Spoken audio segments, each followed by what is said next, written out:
Bonjour à toutes et à tous et bienvenue. Welcome to our 16th episode of Living and Working In, which today is fully dedicated to Italy. As you all know, it's a friendly interactive space in which our guests will share with us their personal views and experiences about a life and a career in Italy. So I kindly invite you to open up your video to be more friendly, more interactive. And we will use both French and English. Please raise your hand if you have problem. We can translate and change and switch to the other language. Before starting, I would like to introduce you to Gianandrea Giacomazzi, who is president of the Students Association La Strada, and he will explain to us in French or English as he likes about the students that in Sciences Po are interested in Italy.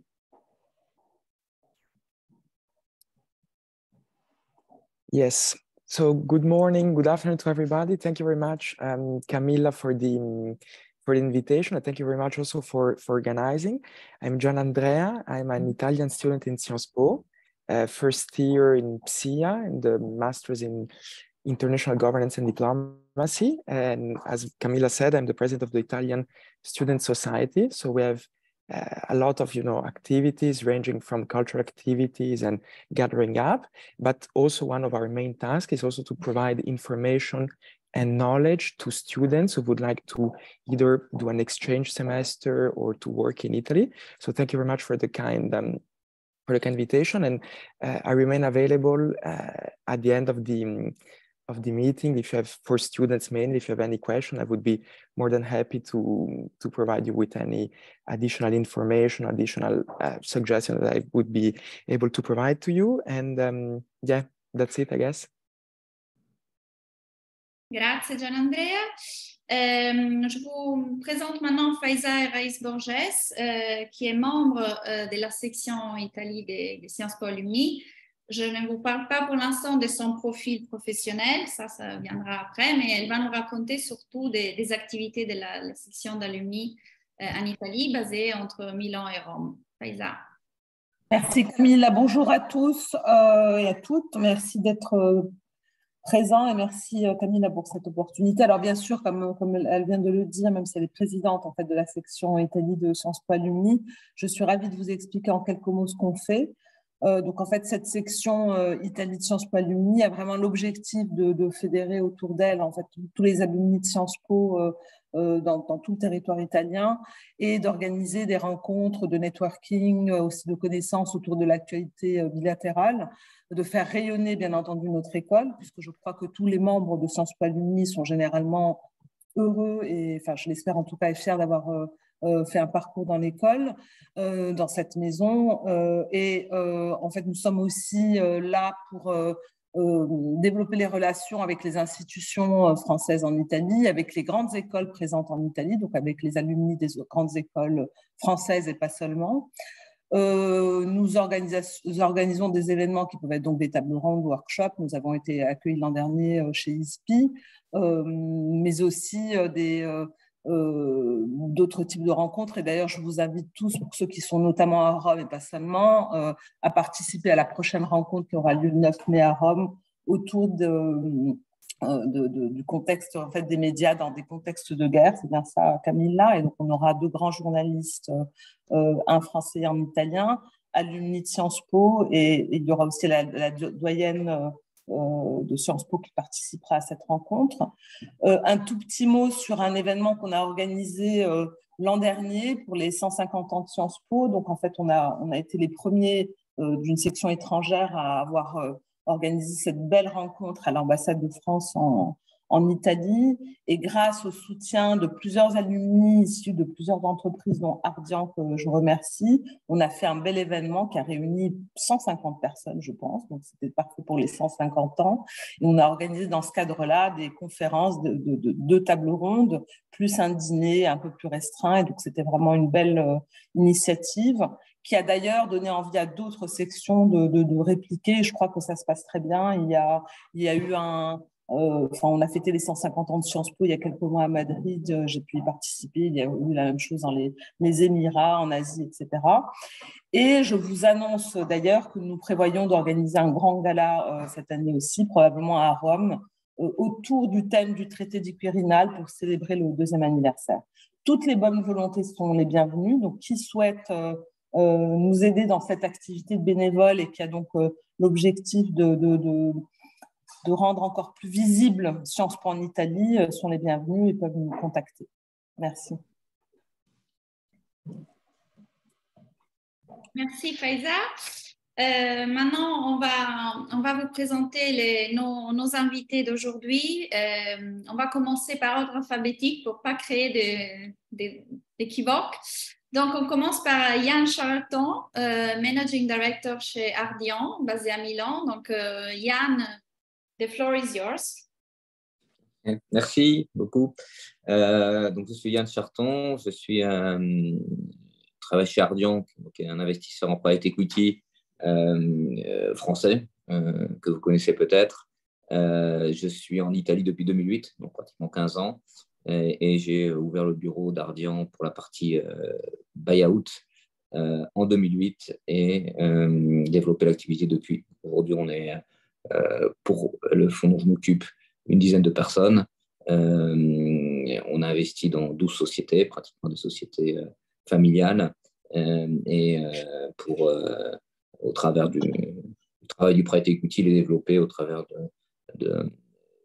d'acquisitions successives après la première.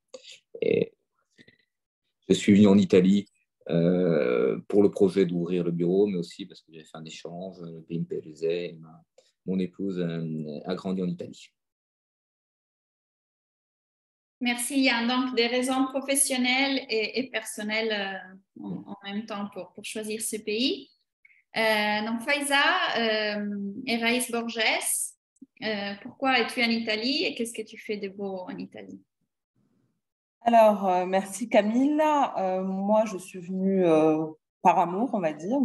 Oui, absolument par amour. J'ai rencontré mon mari italien à Paris qui souhaitait absolument, qui est très attaché à son pays et qui donc souhaitait rentrer en Italie. Je suis moi-même tuniso-vénézuélienne, donc en fait, je n'ai pas grandi à Paris, mais j'avais fait mes études là-bas. Aujourd'hui, je travaille dans un cabinet de conseil qui s'appelle The European House Ambrosetti, qui est le premier think tank privé italien et le 4e en Europe. Et je m'occupe notamment d'une initiative qui s'appelle les dialogues franco-italiens pour l'Europe. En plus de ça, d'autres initiatives, comme une autre qui me tient beaucoup à cœur, qui s'appelle Verso Sud. Nous organisons la 2e édition dans quelques semaines, qui est donc à l'objectif de fédérer, qui est un forum qui réunit en fait l'ensemble des pays méditerranéens autour d'enjeux importants qui concernent cette mer. Par ailleurs, je fais partie du comité exécutif de la Chambre française de commerce et d'industrie en Italie. Donc ça, c'est une activité totalement bénévole que je réalise. Je fais partie de son conseil d'administration. J'ai été vice-présidente et j'ai pu, dans ce cadre-là aussi, organiser des projets qui fonctionnent bien. Et en plus d'être donc membre de la section du bureau de la section Italie Sciences Po Alumni, je fais aussi partie du comité scientifique de Junior Achievement, qui est une ONG qui prépare les jeunes à l'entrepreneuriat et à leur futur professionnel.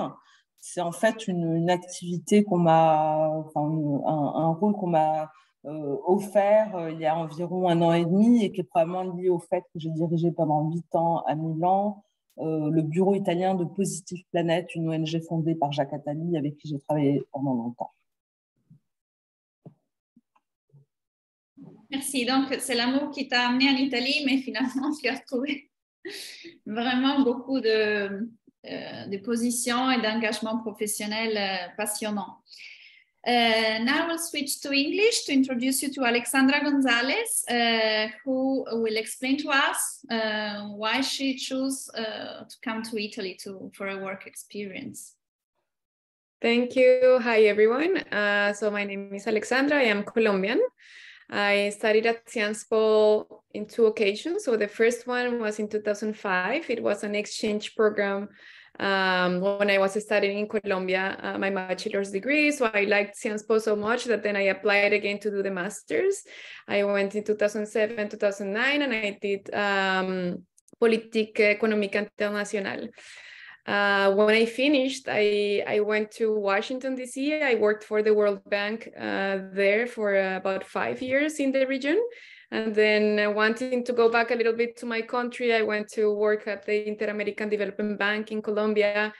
And this is, I'm giving this background because this all linked why I came to Italy.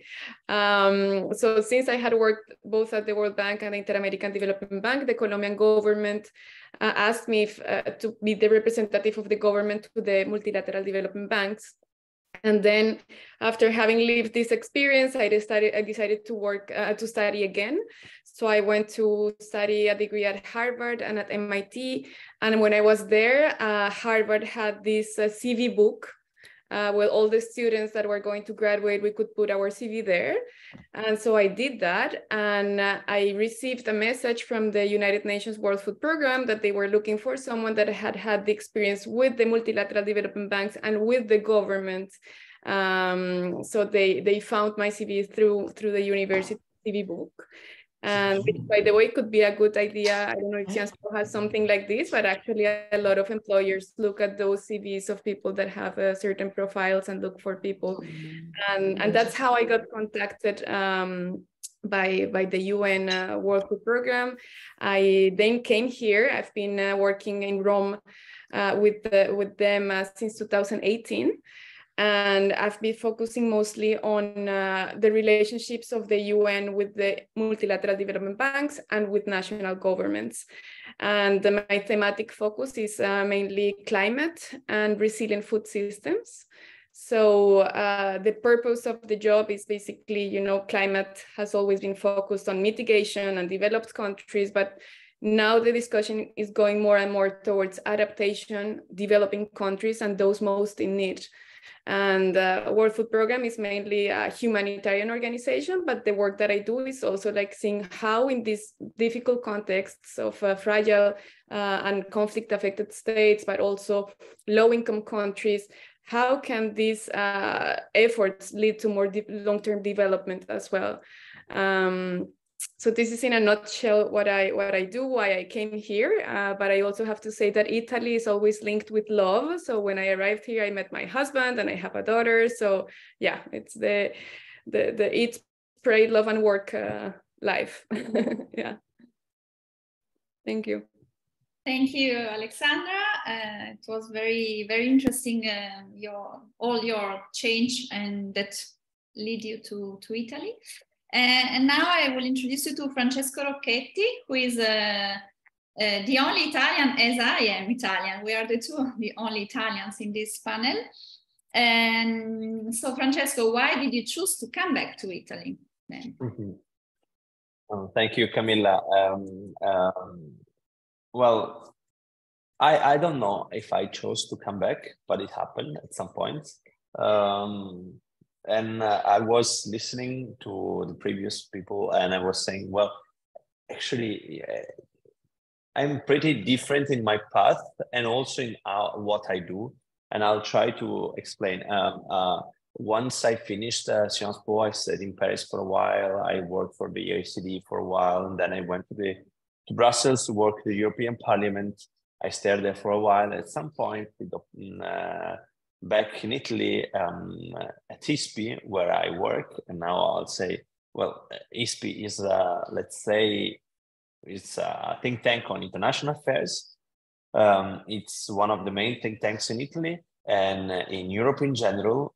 We are a non-profit think tank with a different, I would say, or not usual business model, meaning that we are mainly funded by private companies and not funded by government funds or European funds in general. And at that point, ISPI was looking for an analyst on geoeconomic issues, and I was working on those topics. So I said, well, why not apply and try to come back to Italy? I think I stayed outside of Italy for 4 or 5 years. So I said, why not? And then I applied, I joined ISPI, and then my adventure at ISPI began, because in my years, I changed many, let's say, positions. Now it has been 6 years since I'm at ISPI. Now I'm the Secretary General of ISPI. And since January, I manage the RomMed Dialogue, the RomMed Dialogues, which are, let's say, the biggest international conference that the Italian government, together with ISPI, has, and let's say, try to project Italy's vision and European vision to the broader Mediterranean. So I arrived at ISPI. I did different things, and now I'm in a different ISPI, meaning that in the last 6 years, our think tank changed a lot. We are much more international than we were before. We are much more people. We are more people in general. We are about 70 people at ISPI. When I arrived, I think we were 35. So we experienced a big growth in our mission, and this is not related, I would say, to the Ukraine war. It's let's say, a process that has been going on for a while. People changed. We are a different team. Of course, we have long-standing people who really built ISPI in the first years of this. But we are a different think tank. We are based in Milan. It's not usual for a think tank not to be based in the capital. Very unusual, I would say. Just to think of your country and think of the think tanks in your country. You will not see many think tanks not based in the capital. ISPI has been actually created back in the 30s, when Italy was among the two world wars, by some entrepreneurs and a group of students from University of Pavia, not far from here.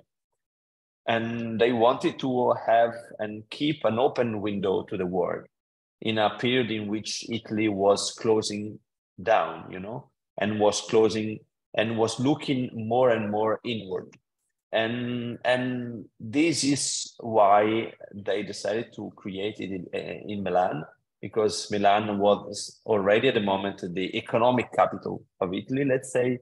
And please excuse me, but it's a rough definition, but it does represent Milan. And that's why we're here. We are really well connected with companies. We have 80, 90 companies within ISPI as members, and we do work closely with them. For instance, I was thinking of Faiza at Ambrosetti. We do similar things in some fields, but we are different in our mission. Let's say we are a non-profit think tank, and non-profit think tanks are a sector very small. Very small. In Italy, we are a bunch, but also in other countries, we're very small, and we do different things. So I went back to Italy not for love. Well, yes. So my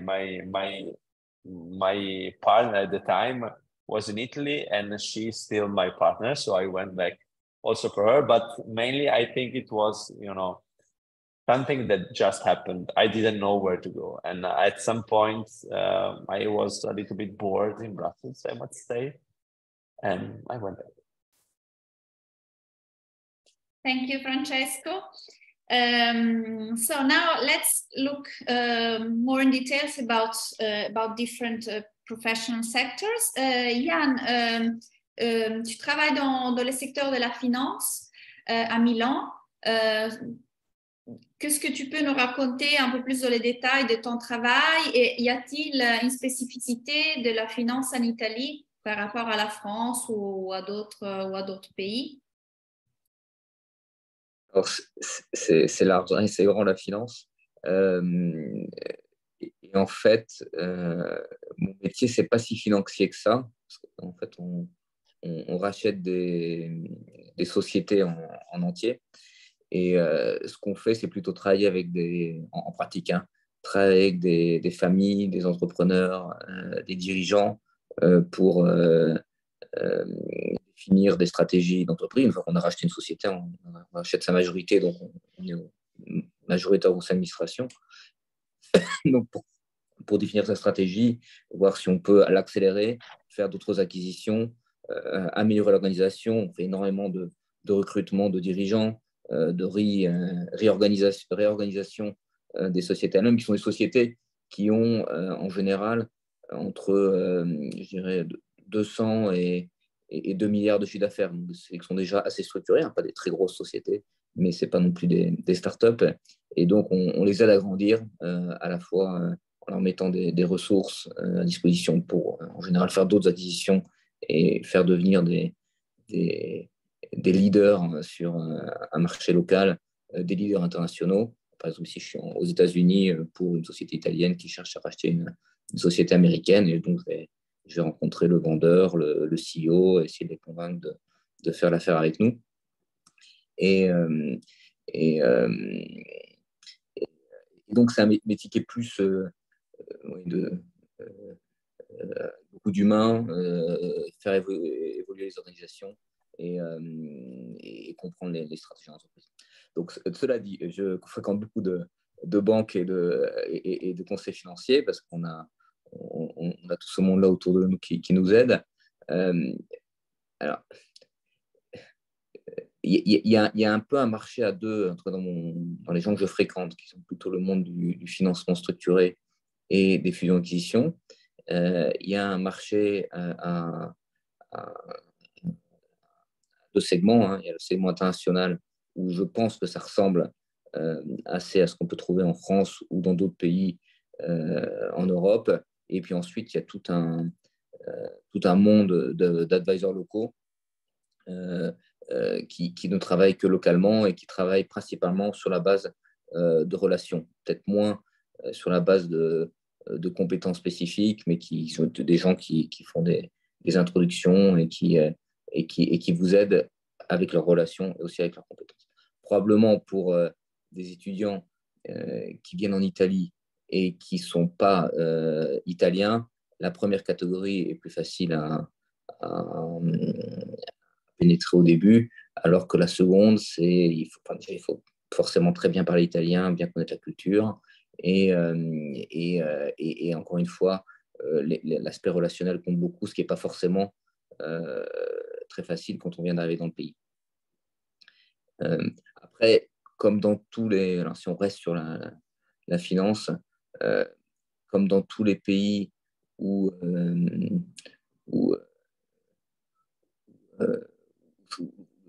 dans mon processus international, le siège social n'est pas forcément en Italie. Ce sont des bureaux de représentation parfois. Il y a eu un gros investissement en Italie, donc c'est moins le cas qu'avant. Mais pendant longtemps, on pouvait travailler sur l'Italie et en lien avec l'Italie en étant à Londres ou à Paris, parce qu'une grande partie de l'activité de corporate banking, de coverage de l'Italie était fait depuis Londres. Alors, après le Brexit, c'est un petit peu changé.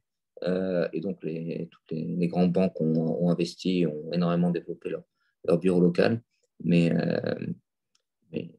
ça reste un peu vrai. Merci pour cet aperçu sur le fait que l'aspect relationnel est très important. En effet, on le verra peut-être aussi dans d'autres secteurs. Donc, Francesco parlait aussi des think tanks, mais non-profit. Maintenant, on va passer aux think tanks et sociétés de conseil comme l'European House Ambrosetti. Et Faiza, quel est ton jugement ou ta perspective sur ces secteurs et notamment en Italie? Alors, d'une part, je voulais quand même préciser que moi, je suis de la promo 92, donc en fait, et j'ai fait l'équivalent de PSIA. À l'époque, c'était pas du tout organisé comme ça, donc j'étais dans la section internationale, relations internationales, parce que j'avais envie, je projetais à l'époque de travailler dans le monde des organisations internationales.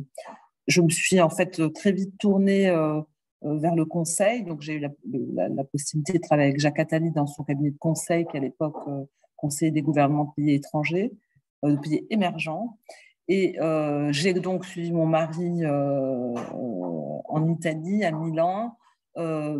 Et à l'époque, je travaillais encore avec un cabinet de conseil qui était spécialisé dans l'intelligence économique, hein, une petite boutique française qui avait un réseau un peu partout en Europe et dans le monde. Pour ce qui concerne Ambrosetti, donc c'est effectivement un cabinet privé, donc pas du tout for profit, mais aussi nous réalisons environ 250 études stratégiques par an. Nous organisons plus de 500 événements par an. Et qui souvent en fait sont aussi des opportunités pour nous pour présenter des études qu'on fait, des scénarios prospectifs sur plusieurs secteurs d'activité, enfin sur beaucoup de secteurs d'activité. Tout dépend en fait beaucoup des desiderata de nos partenaires, de nos clients qui sont essentiellement des entreprises privées, mais aussi des entreprises publiques ou des acteurs publics. Donc, on peut organiser justement, je sais pas, un forum par exemple autour de la promotion d'une région en Italie ou autre.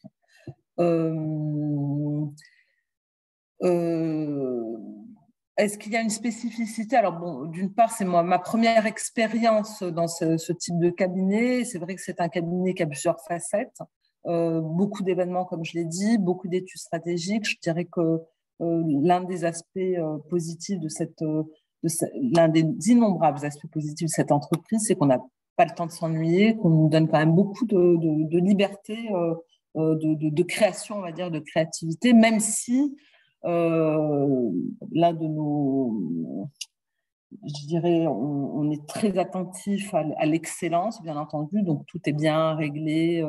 Il y a quand même beaucoup de choses à respecter pour faire en sorte qu'un événement se déroule bien ou qu'une étude se déroule bien. Voilà ce que je peux dire pour l'instant. Merci Faiza. Donc, passons maintenant au grand domaine des Nations Unies, Alexandra.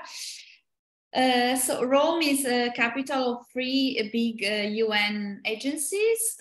What is your view about the opportunities within the UN system, and are there any specific tips that you would like to share with the audience or insight from your experience? Thank you. Yes, so Rome is the hub for the food systems. So we have 3 UN agencies. There is the World Food Programme, which is known for being the largest humanitarian organization in the world. You have also FAO, which I guess it's the one that is most known for all of you, the Food and Agriculture Organization. And while WFP, the World Food Programme, is very much operational and focused on the humanitarian, FAO is more oriented towards the policy and the rules and the high level policy, but they also do country office work and they also do operations. Then you have the third agency of the UN, which is IFAD. And IFAD is both a UN agency, but it is also an international financial institution. So what they do is basically they provide both grants and loans to governments, mainly sovereign loans. And all the 3 institutions, they work together. Well, they try to work together around the food security, nutrition, and sustainable food system. So these are the three ones. Regarding the tips to perhaps for those that are interested in joining, yes, you know, there's always the vacancies and the website, but we all know that many times we, you know, apply, and there's like so many people applying that the possibility of being called after you apply are not as high, but I would still encourage you to use that channel, because many times these processes your CVs are looked and can be considered. So always look online in the websites, what are the vacancies that are open. So those are for the positions that go external. There is a second way, at least in the organization where I work. I'm not sure about the other 2, but we have something that is called the Feed Pool. And the Feed Pool is these organizations call for people to apply, and once they do the process of selection, and they're selected into a pool of candidates. This pool of candidates will be pre-selected and would be available to be hired by any office in the institution. It can be in Rome, but it can also be in one of the 120 country offices and territories where we are located. So those fit pools, again, they're usually published online. Also LinkedIn. LinkedIn is a good tool that all these, both the vacancies and the fit pool calls are posted.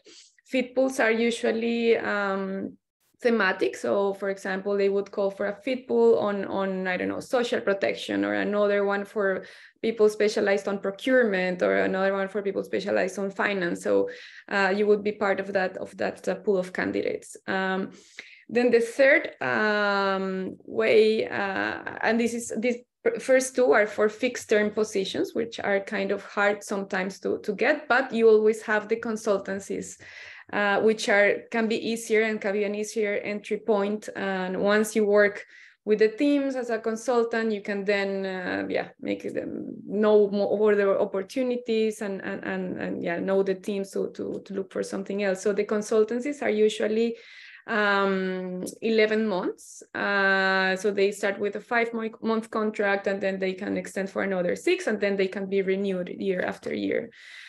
So these are the 3 type of things. I have actually now public announcement of a roster for consultants, one for climate finance, and the other one for work with international financial institutions and governments.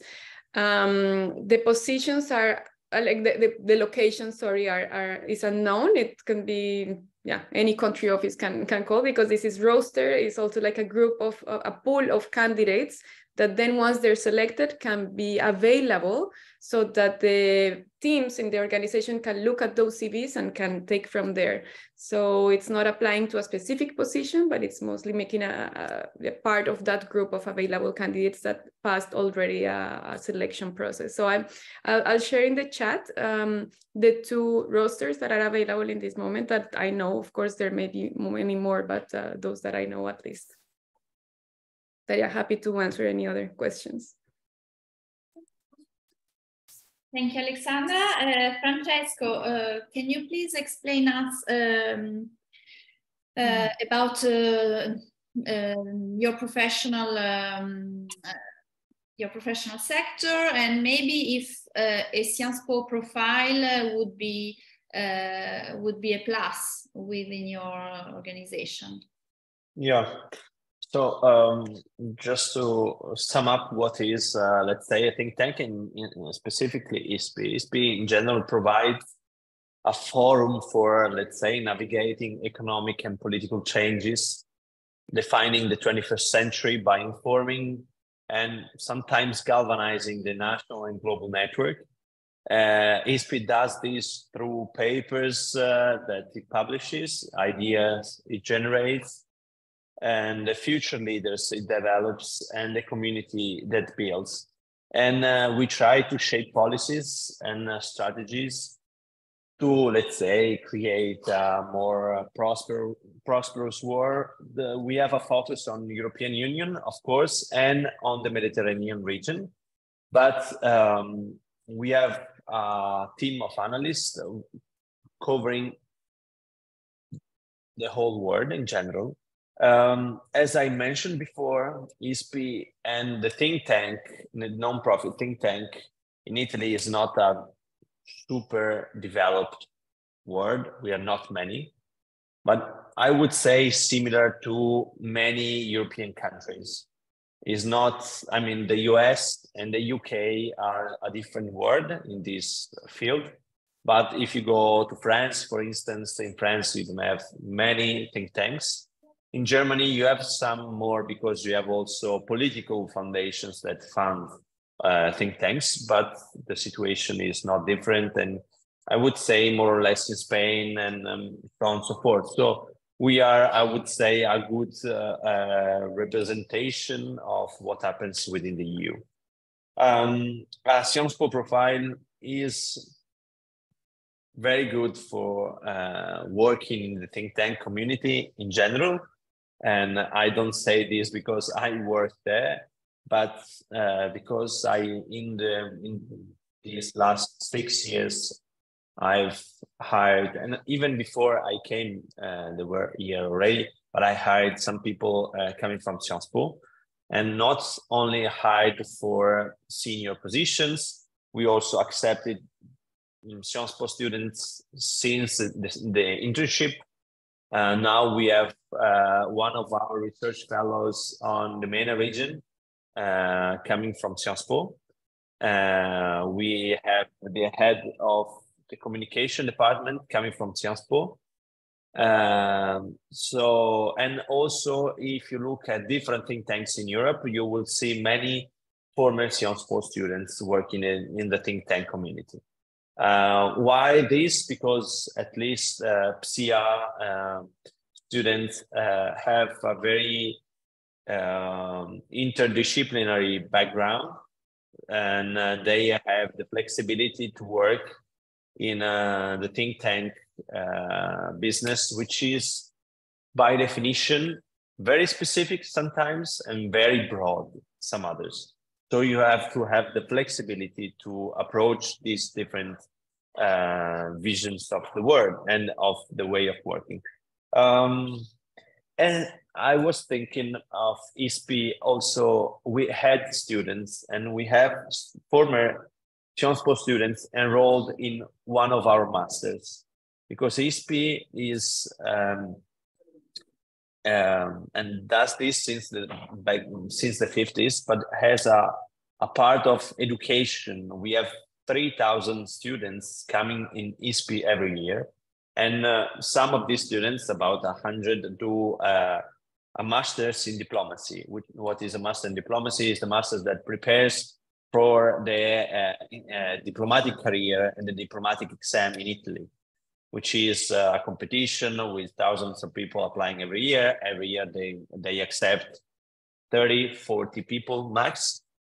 And ISPI prepares, is a sort of prepa, I would say, but is a master. And we have, at least in the last years, a good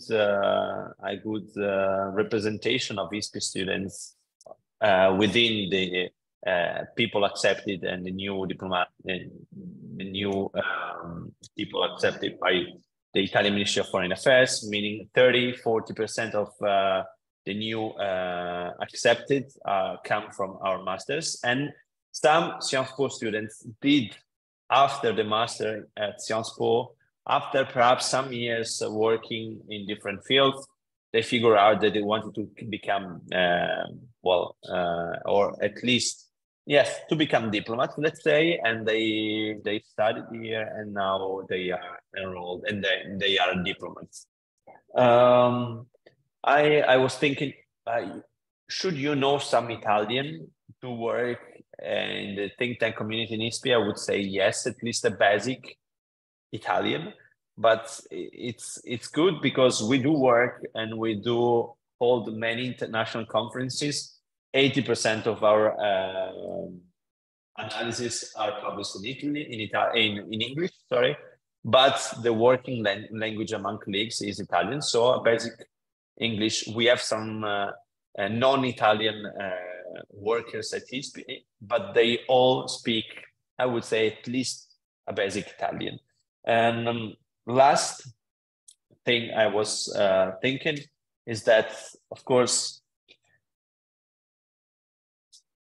in the US, think tanks are huge, meaning they have a huge budget with huge stuff. In Europe, is not the case. So it's not easy to enter in the think tank community.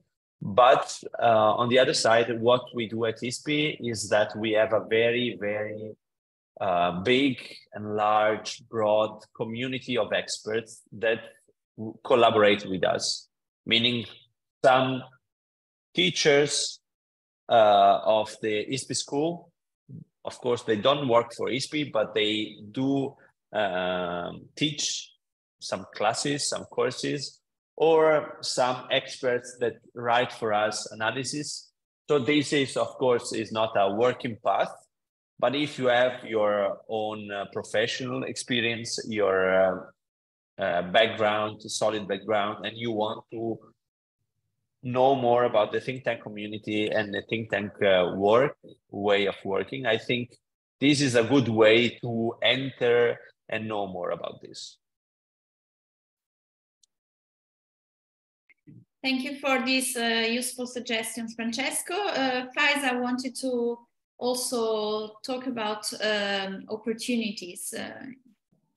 Oui, merci Camilla. Effectivement, je n'ai pas, effectivement, c'est probablement l'une des majeures raisons pour lesquelles vous êtes ici présent aujourd'hui. Je n'ai pas parlé des opportunités d'emploi ou de stage qui pourraient exister non seulement chez The Open House Ambrosetti, mais peut-être aussi à travers la Chambre de commerce française en Italie.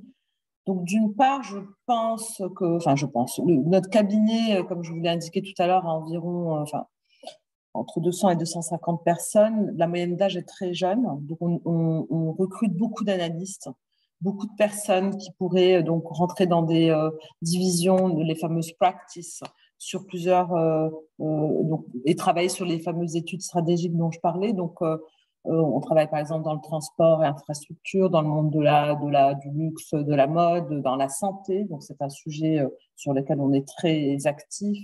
Tout ce qui est trait à l'alimentation, l'agriculture, l'innovation technologique. Là, je vous parle en fait des secteurs les plus porteurs en ce moment. Et on a aussi une grosse division sur la sustainability qui a le vent en poupe et qui est toujours à la demande, à la recherche de jeunes talents, de talents. Pour ce qui concerne la possibilité d'organiser des stages, je sais qu'en Italie, je ne sais pas du tout si c'est encore le cas en France, mais il y a toujours un nombre restreint de stagiaires qu'on peut prendre. Là, c'est lié à la loi et à la législation. Ouais, c'est ça. Hein. Donc voilà, je sais qu'il n'y a pas beaucoup d'opportunités de stage, mais d'une manière générale, ce que fait Ambrosetti, c'est prendre quelqu'un pour...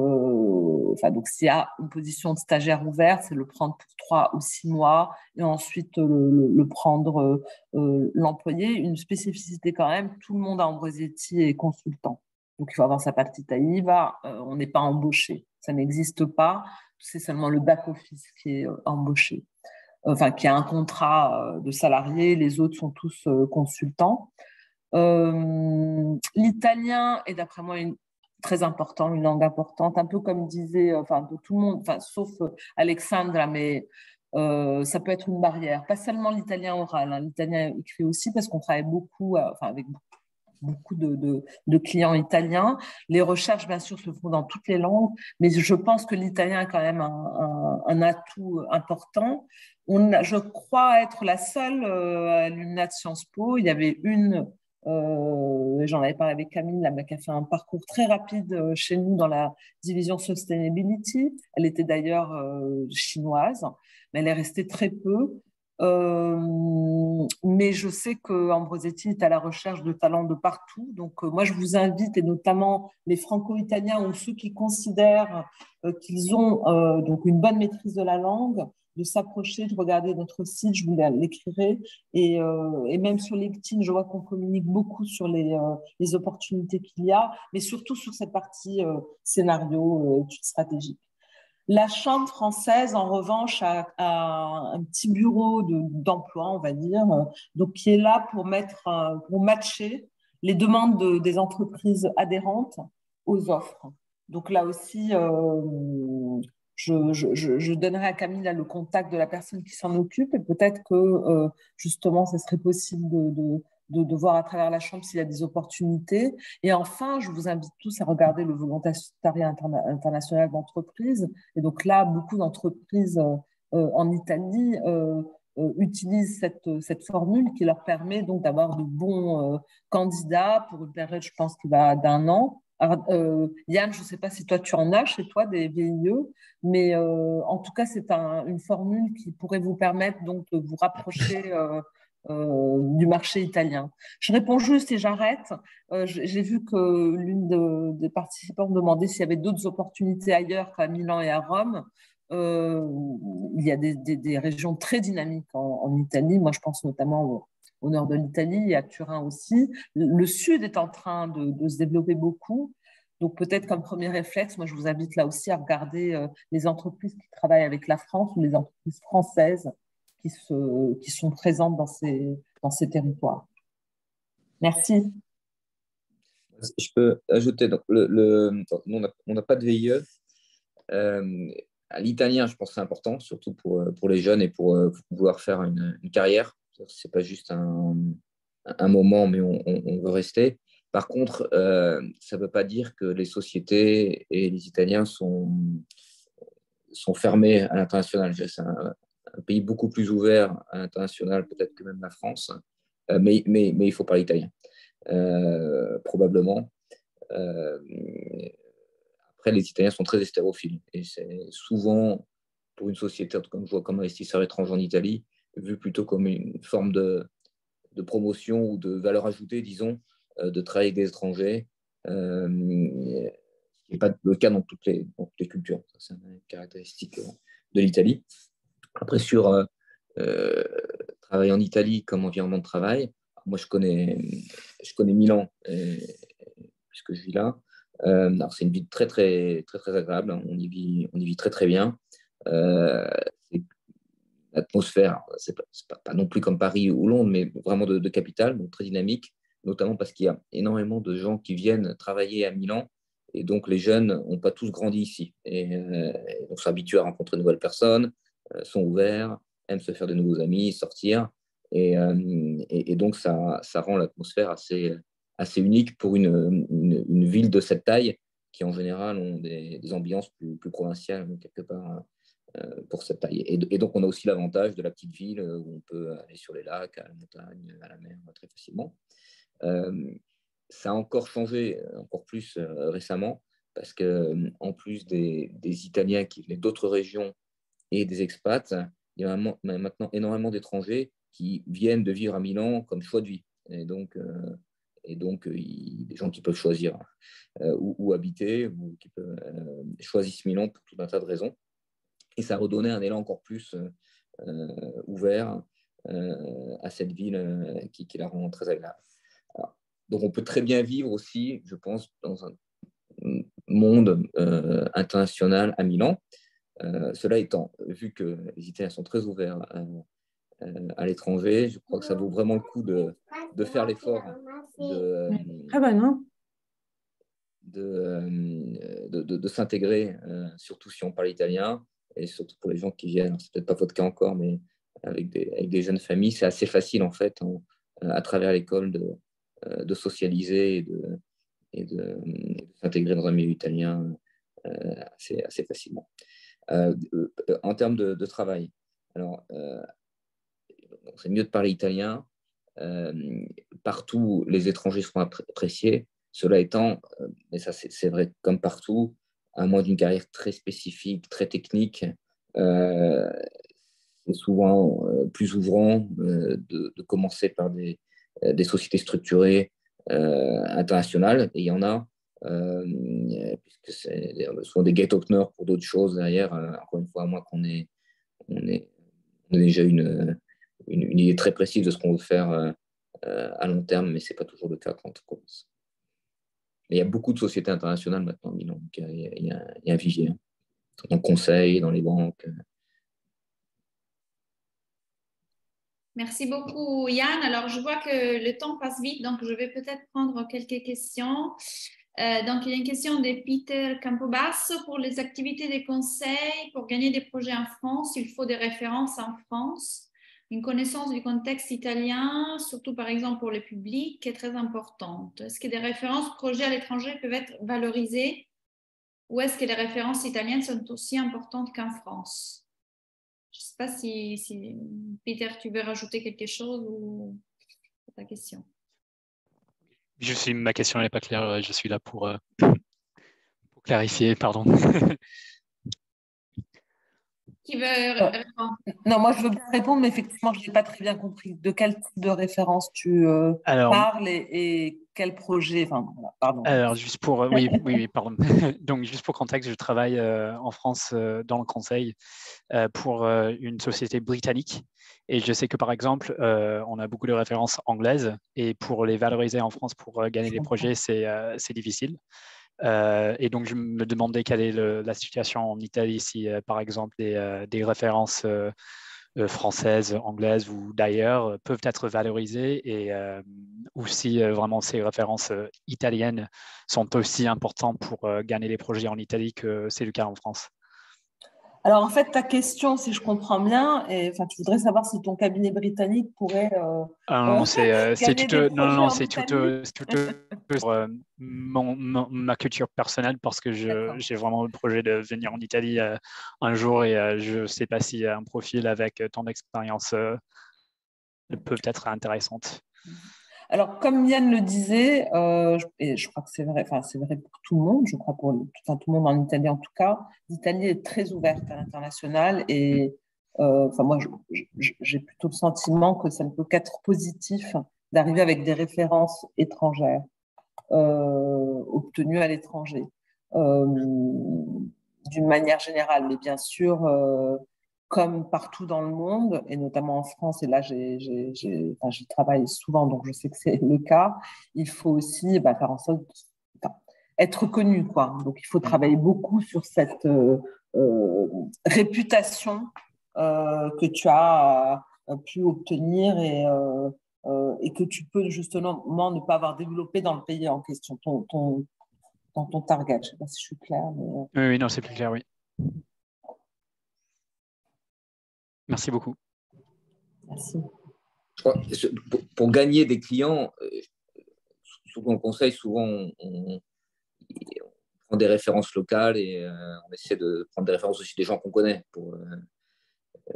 pour donner un projet à quelqu'un d'autre. Et donc l'ancrage local est fondamental. Par contre, pour travailler dans une société de conseil, là, je pense que les expériences à l'étranger se valorisent très facilement. C'est peut-être plus compliqué pour gagner un projet avec un client. Merci. Y a-t-il d'autres questions? Parce qu'on n'a que 5 minutes qui nous restent avant de conclure parmi les participants.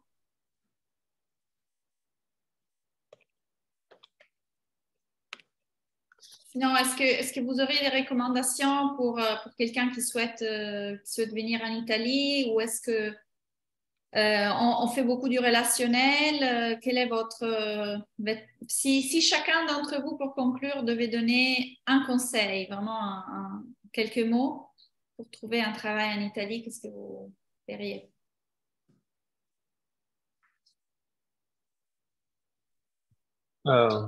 Je peux commencer.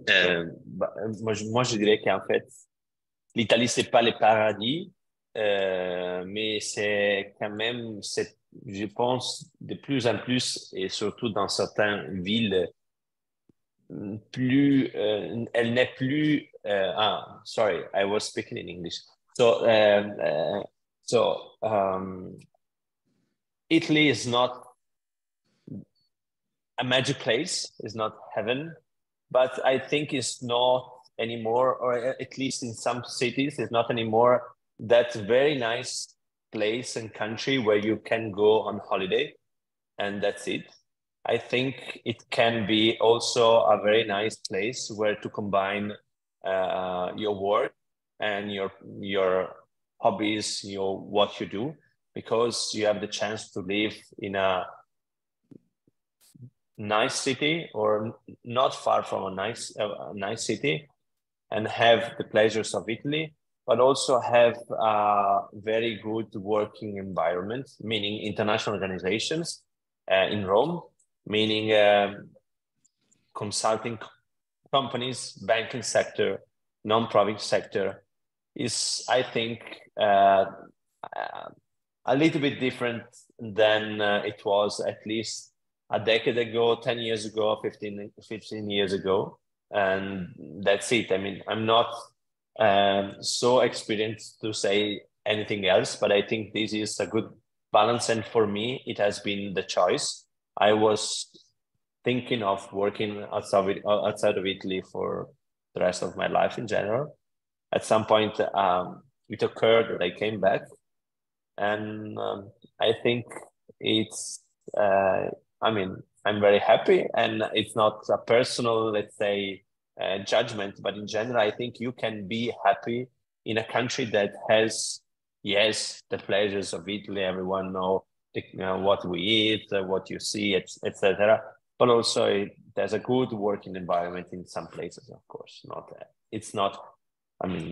We're not in a magic country. Perhaps I can say a few words, and it's Italy gives a good balance between life and work, and a beautiful country. It is also a country that local salaries are not great, so that's good to know too. But I wanted to give just maybe 3 points of my personal experience, not only to work in Italy, but since you're maybe starting your careers or maybe looking for a change, I think what has helped me is actually to have a purpose of the work that you're doing. What is it? What is the purpose of your work? You feel passionate about it, right? So wherever you go, no matter what you do, with what you're doing, it's a passion for you, it will go well, and the opportunities will flow. The second, and I only have 3 advices, but the second one is like, everything is possible. So aim high, don't be afraid. Don't have any obstacles, like just go for it, because everything is possible. And the third advice, which is something that at least for me has been key, is take care of yourselves. In my case, I do a lot of meditation, and that's something that has been key for me. Like any context that you go, you will need to take care of yourself, sleep well, do exercise, be kind. You cannot imagine how much importance you can give to that. Be kind to your colleagues. That's if you do that, the opportunities will flow. So just those 3 advices. Thanks. Alors, je rebondis sur ce que vient de dire Alexandra, parce que justement, j'étais en train de me dire, effectivement, alors je ne sais pas si ça s'applique à l'Italie, mais Alexandra, en tout cas, l'applique à l'Italie. Et je suis d'accord sur le fait vous devez vraiment, je vous invite à oser, justement, comme disait Alexandra. Moi, j'ai eu la possibilité de travailler avec Jacques Attali, pour lequel j'avais une grande admiration. Il était à l'époque, il y a beaucoup de temps, hein, mais il venait à peine de fonder la Banque européenne de reconstruction et développement. Et je me suis dit, il n'y avait pas Internet à l'époque, je lui ai envoyé une candidature spontanée dans sa maison d'édition, parce que je ne savais pas comment le contacter. Il m'a reçu, j'ai travaillé avec lui longtemps. Donc, ça a marché. Pour moi, c'était inatteignable. Je me suis dit, j'ai envie, et ça a marché. Parce que j'étais motivée, et voilà. La deuxième chose, même si je l'ai compris plus tard, en arrivant ici, pour moi, ça m'a été utile. Francesco, moi, je suis arrivée justement à Milan en 2001. Donc, on parle d'il y a 20 ans, et Milan n'était pas aussi ouverte internationale qu'elle l'est depuis une dizaine d'années. Et donc, c'est de cultiver son réseau. Moi, j'ai réussi à poursuivre une carrière professionnelle, notamment au début, pour les 10 premières années, en tout cas, grâce au réseau que j'avais créé en France où j'avais travaillé. Donc, et Sciences Po aussi. Si vous pouvez aussi garder ce rapport avec Sciences Po est une force dans le monde entier, et ça peut... vous pouvez les contacter pour demander conseil, pas forcément pour trouver un emploi, mais en tout cas, je pense qu'il y a un lien, ce qu'il faut cultiver, ce lien transfrontalier, transversal, et n'hésitez pas à le faire. Sans insister, mais n'hésitez pas à le faire. Et alors, je suis tout à fait d'accord et je soutiens ce qu'a dit Alessandra. Et aussi des enfants qui deviennent grands, et c'est certainement des principes qu'on essaie de transmettre. Et vous êtes une génération où il y a beaucoup plus de possibilités et de choix concrètes, où vous voulez vivre, ce que vous voulez faire, quel changement, quelle disruption vous pouvez créer dans votre vie. Alors que la mienne et avant, c'était quand même souvent plus linéaire. Échanger, c'était un plus gros effort. En tout cas, c'était moins habituel. Donc, c'est une chance et il faut en tirer parti. De manière alors, plus concrète sur des conseils pour venir travailler en Italie, à moins d'avoir un angle très particulier avec un secteur, une société. Encore une fois, moi, je penserais déjà de bien parler italien et puis peut-être de commencer dans une société internationale pour commencer. Parce que parfois, on disait aussi, Francesco, on peut se faire une idée de l'Italie comme un pays facile. Ce n'est pas toujours facile dans la vie professionnelle. Il y a des sociétés dures, des entrepreneurs durs, notamment la société familiale. Souvent, l'atmosphère est dure. C'est un pays où les gens travaillent énormément, plus que ce que j'ai vu dans beaucoup d'autres pays en termes d'heures de travail. Il y a moins de vacances. Et les salaires sont aussi souvent plus faibles et les possibilités de croissance plus lentes. Donc, commencer par une société internationale, ça aide peut-être à mieux comprendre, à faire une vraie expérience, et puis ensuite décider pour le long terme. Merci à tout le monde pour ces conseils. S'il n'y a pas d'autres questions, nous allons peut-être nous arrêter là. J'ai vu Charlotte demander des opportunités pour échanger en conversation en italien. Ça, c'est peut-être la Chambre des commerces organise des séminaires en langue. Et sinon, il faut voir la Dante Alighieri, c'est l'école d'italien officielle partout dans le monde. Elle est sûrement basée à Paris aussi, donc n'hésitez pas à regarder. Je vois... ah oui, il y a application Tandem aussi. Oui, merci Peter. Et alors, merci. Il y a peut-être Milan Accueil, Rome Accueil, etc. Non, je ne sais pas. L'Institut français, Milan Accueil, à Paris, je ne sais pas. Mais voilà, peut-être que parmi nos alumni, il y a des bénévoles qui auraient envie de faire des tandems et c'est quelque chose en effet que nous pourrions mettre en place. Comme il y a 150 nationalités à Sciences Po, je pense qu'il y a beaucoup de langues qui sont parlées. Peut-être un projet à imaginer. Donc, thank you very much for everyone. The next episode will be Living and Working in Singapore. It will be held on the 27th of April. So if you're interested in not in Italy, but also in Singapore, you're more than welcome. Merci beaucoup à nos intervenants pour vos conseils et votre temps. Et à très bientôt. Merci beaucoup. Merci. Merci beaucoup. Merci.